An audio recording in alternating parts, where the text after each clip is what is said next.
Let's throw up chapter 3, Daniel chapter 3, and then we're going to work our way backwards. And I'm going to read the whole chapter. And luckily, there's some really interesting, King James has some really interesting words in how they say their instruments. And I'm going to say them because it sounds really funny. And you all should know. So, Nebuchadnezzar, the king, made an image. No, Nebuchadnezzar the king made an image of gold, the height of which was 60 cubits, and its width 6 cubits. He set it up on the plain of Dura in the province of Babylon. Then Nebuchadnezzar the king sent word to assemble the satraps, the prefects, and the governors, counselors, treasurers, judges, magistrates, rulers of the provinces to come to the dedication of the image of Nebuchadnezzar the king had set up. And the satraps, prefects, governors, yada, yada, yada, stood before the image that Nebuchadnezzar had set up. Then he heralded loudly, which means he just said, declare to everyone very loudly, to you the command is given, O peoples, nations, and men of every language, that at the moment you hear the sound of the horn, flute, lyre, trigon, psaltery, bagpipe, and all kinds of music. Okay, here's what King James says. This is so weird. It's so weird. It says, the cornet, flute, harp, sackbut.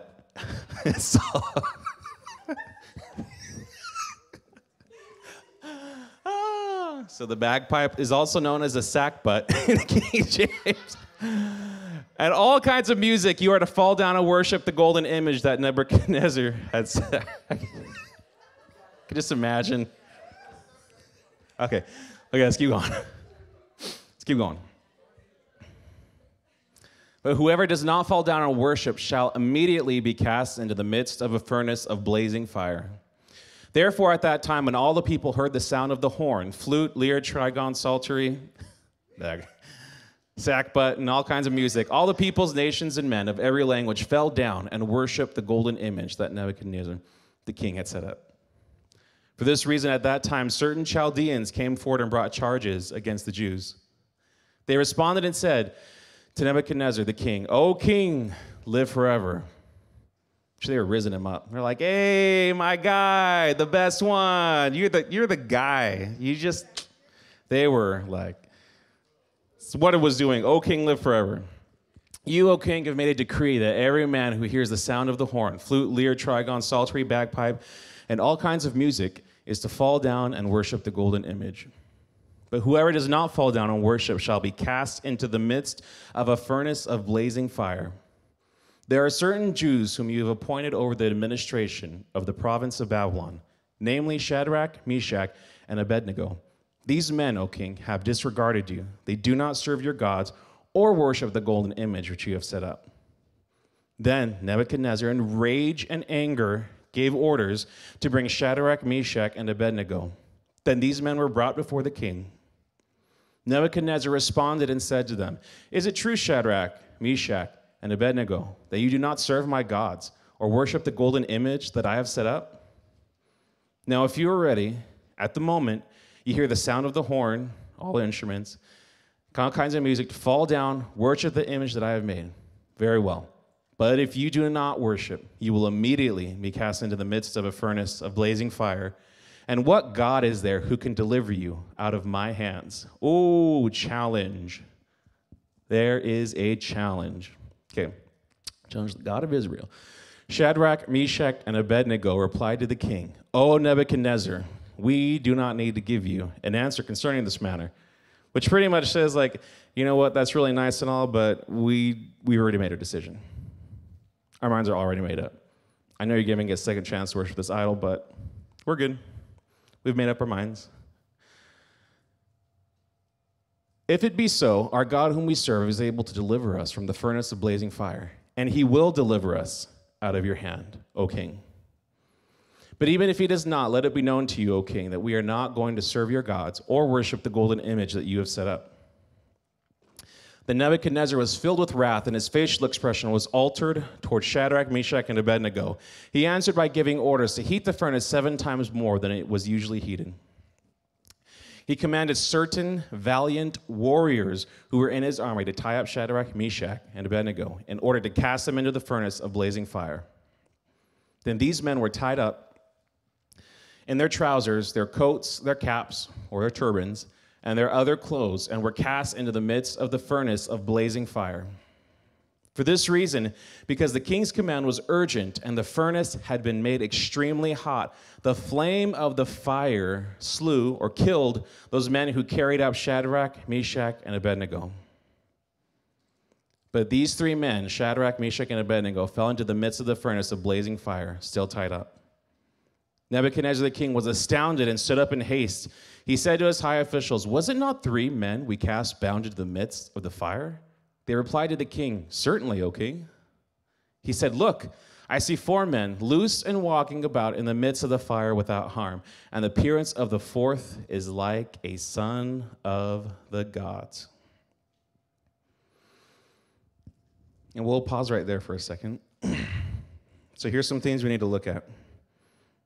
In a time, in a culture where things were crazy, people were getting conquered, taken over, taken into captivity. I want to just show you some highlights of what's going on here. So the three Hebrew Israelites, Judah, the three Hebrews, which is Daniel and his friends. One important thing to know is that Daniel is of royal heritage. He's of the king's seed, or meaning he is a descendant of the king. And so when kings would go and conquer places, they wouldn't just grab anybody. They wouldn't grab, oh, hey, there's Joe Schmo over there, let's grab him. Or there's a Sally, I sound like Pastor G, hey, Sally Odos.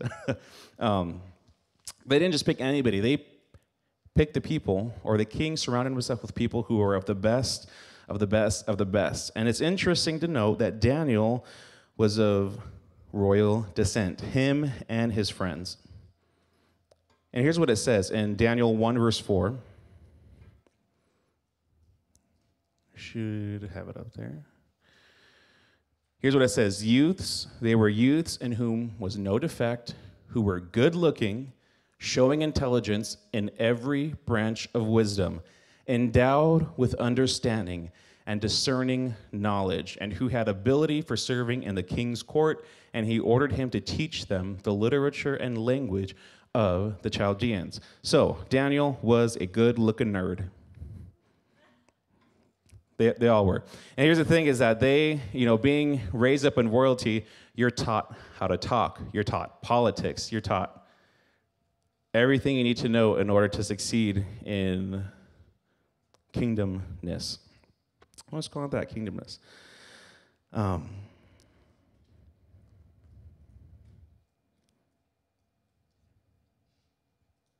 One of the important things to highlight, too, is the Chaldeans.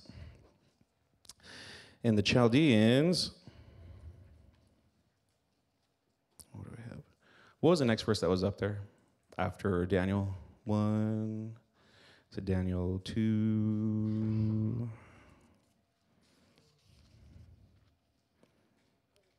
Maybe 1 verse 20. I think that's what it was, Daniel 1:20. So show your God, okay. 2:47, okay.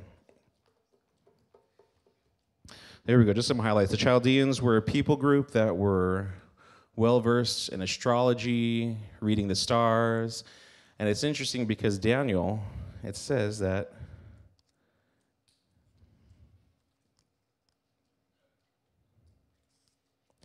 in 1 verse 20, sorry, I didn't give that to you, my bad. But here's what it's saying. As for these four children, God gave them knowledge, which is Hebrews, and skill in all learning and wisdom, and Daniel understanding in all visions and dreams. Now at the end of the days that the king said he should bring them in, then the prince of the eunuchs brought them in before Nebuchadnezzar. And then the king communed with them, and among them all was found none like Daniel, Hananiah, Mishael, and Azariah. Therefore stood they before the king. And in all matters of wisdom and understanding that the king inquired of them, he found them 10 times better than all the magicians and astrologers that were in all his realm. And what's crazy is that Daniel and his 4 friends are hanging out with the best of the best astrologers. The best, I mean, you're talking like Ivy League or West Point. Like, these people are just the best. And not only are Daniel and his friends the best, but they are literally the best of the best. They are the best of the best. And what's interesting is that whenever, even in times, here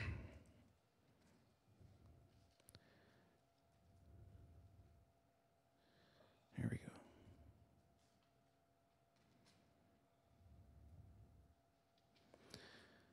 go. So they spent 3 years.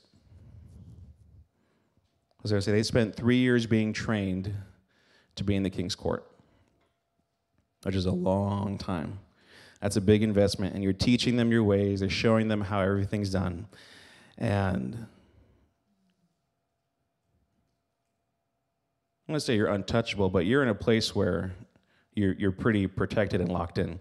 And so you have the background of Daniel and his friends, how they were trained, they were the best of the best. The king's like, these are my guys, I keep them in my pocket, they help me give direction, they interpret dreams. And then you go further, and then King Nebuchadnezzar has a dream. So this is where Daniel really shines, and we're going to give some background into this of who these people are, and who God is. So then we see Nebuchadnezzar has this dream. So in verse 2, he talks about this dream, and he brings up the astrologers and the Chaldeans, who are known for learning how to read the stars, for events that are coming up. So astrologers and sorcerers and the Chaldeans, because the king brought them forth, he said, hey, I had a dream, I don't remember it. You know, if you can interpret the dream, then I'm just going to give you riches. Your name's going to be great. You're going to have favor with me. It's going to be good. I'm going to give you the hookup. And all the people that he brought, which is funny because even though the king noticed that Daniel and his friends were 10 times better than the rest of everyone else, he still didn't consult them at all when he had this dream. The only way that Daniel and his friends found out that the king had a dream is because they said, you guys are going to die. And he's like, hold on. You said what? And he says this, is the king answered and said to the Chaldeans, the thing is gone from me.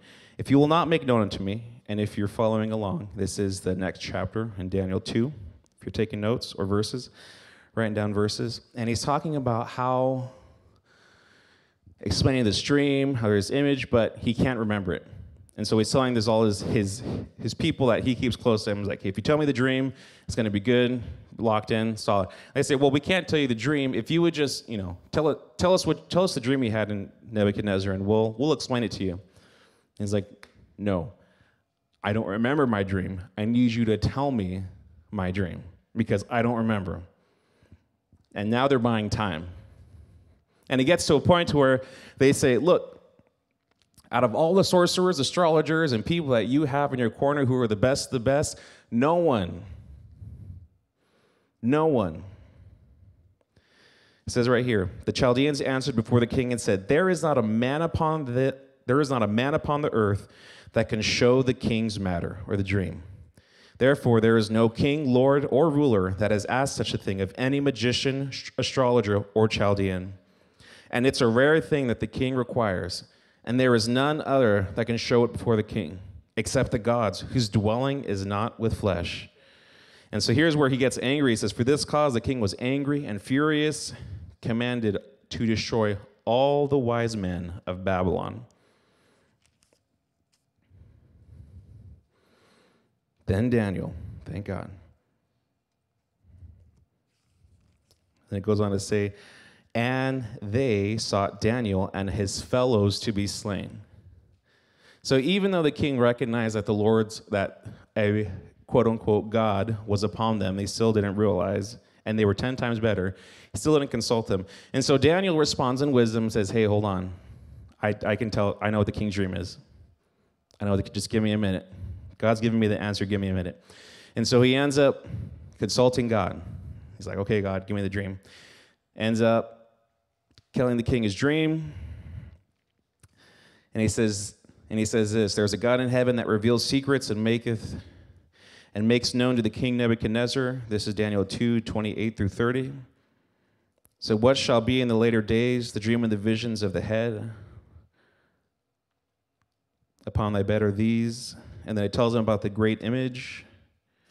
And then this is the king's answer after Daniel downloads the dream to him, and he says, the king answered to Daniel and said, of a truth it is that your God is a God of gods and a Lord of kings and a revealer of secrets, seeing you could reveal this secret. Then the king made Daniel a great man and gave him many great gifts, made him ruler over the whole province of Babylon and chief of the governors over all the wise men of Babylon. Then Daniel requested of the king, and he set Shadrach, Meshach, and Abednego over the affairs of the province of Babylon. But Daniel sat in the gate of the king. And so we hear Nebuchadnezzar got the revelation. He's like, wow, this is really cool. And he's like, well, you know what? I'm just going to make an image of it because that was a really cool dream. And we're going to worship it. It's like, what? Why would you? Okay. So he builds a statue, image of gold. And he brings everybody up. And he's talking about, hey, when the sound and the lights are gone, here's what you're going to do. You're going to fall down. You're going to worship the image.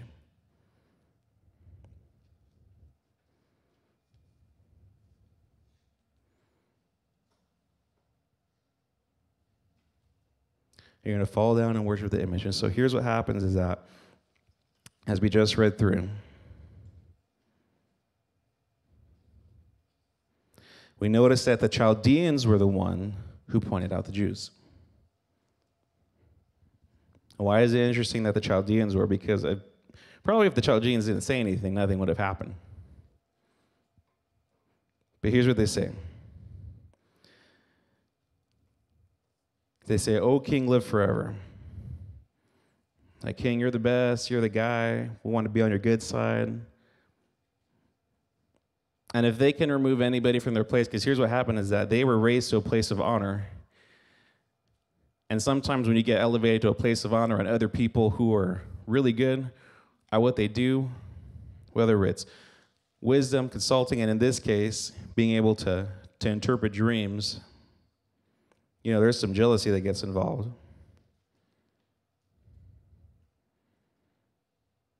See, when God brings you into a place of favor, your enemies get jealous.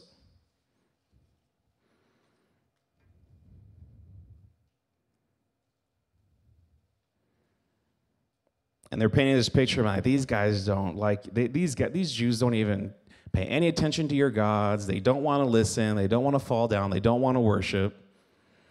You know, in a sense, look at these guys. You brought them up in your kingdom. You trained them for 3 years. You brought them by your right-hand side. You know, Daniel, you know, this guy Daniel said, hey, you know, you should, you know, bring him along with you. And these guys aren't even worshiping. Come on, you still really want to? So, you know, just Spencerology right here. If it had been anybody else, they probably would have been thrown in. But these guys weren't just anybody. They were in the king's inner circle. And so Nebuchadnezzar gives them a second chance. Say, look, you know, obviously there was a misunderstanding, you know, Greek to Greek, Aramaic to Greek, you know. You guys just probably didn't understand. But, you know, when the music goes off and you begin to, and when the music goes off,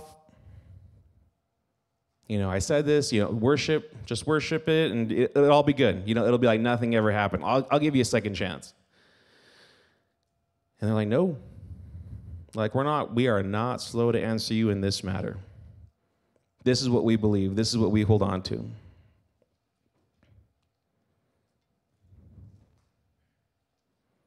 And the king got so angry. The king got so angry, just over 3 people.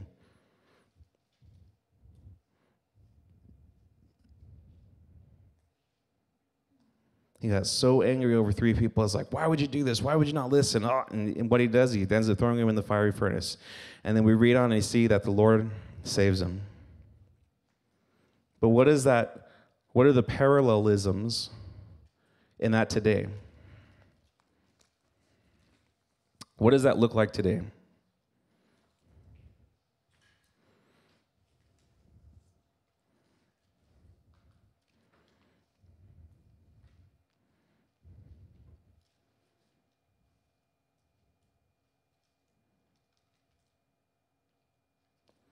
Sometimes it's in the form of, well, this is the way, believe. You can be whatever you want. You can be whatever you want. You can be a guy, you can be a girl, you can be an animal, whatever you want to be, it's totally cool. I was like, no, that's not what the word said. And here's the thing, and the equivalence of it would be like going up into, nope, pause there.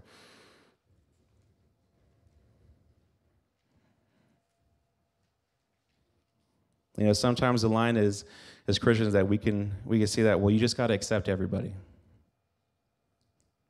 You just got to accept everyone and you can be okay with it. And if you accept it, that means it's okay. So here's an example of something like that. And while it didn't cost me my life, thank God, I'm still here to walk and talk to you today. There was this one party I remember I went to. I said, look, life's going to happen. Life's going to happen no matter what. And it's what we choose to do in those decisions where life happens that really defines us. And I remember hanging out with some friends, and I got invited to a party. They said, hey, it's going to be fun. I thought, cool, I'll go hang out with them. And while this wasn't like a giant, like in magnitude, wasn't anything big, it was big to me. And, and there was the one friend that invited me, they noticed. And so I went over to the party, hanging out, everyone's, chilling, and all of a sudden they started passing beer around. And we're all obviously underage, and they just started passing the beer bottle. And everyone's just taking sips, and I knew, man, if it gets to me, they're probably going to, this isn't going to be good. So once I saw it, I was like, hey, I went up to the person, I was like, hey, you know what, this is a really cool party, but I got to go. I didn't have to say anything.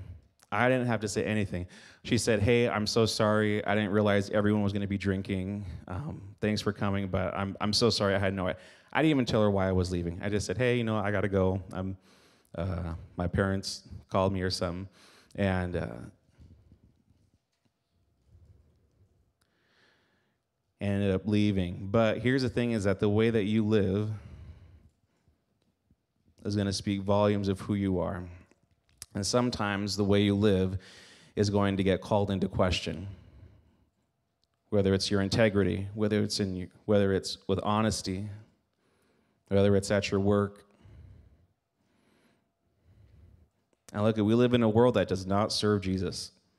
Because if the world did serve Jesus, we'd be in heaven by now.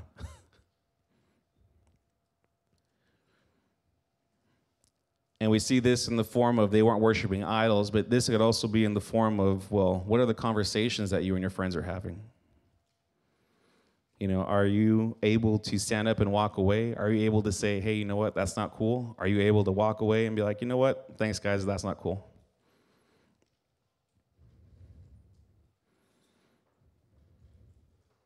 Because the way that you live and who you are will eventually come to a point where it's a test. Testing every character. And as you see that, if you stand,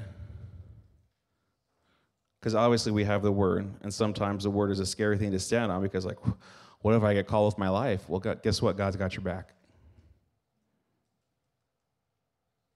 And Paul says something interesting too. He's like, to live is Christ, to die is gain. In the end, whether we live or die, we have the ultimate victory, which is in Jesus. And even if there comes a point where our life is called on the line, Jesus still has your back. He won't leave you or forsake you. There have been many times, even in conversations with work, with integrity, with who you are, with who I was. Because as a worker, I got to be sure that my work is good. Because what I build or what I form could be someone's life. Because they're stepping on it, walking on it.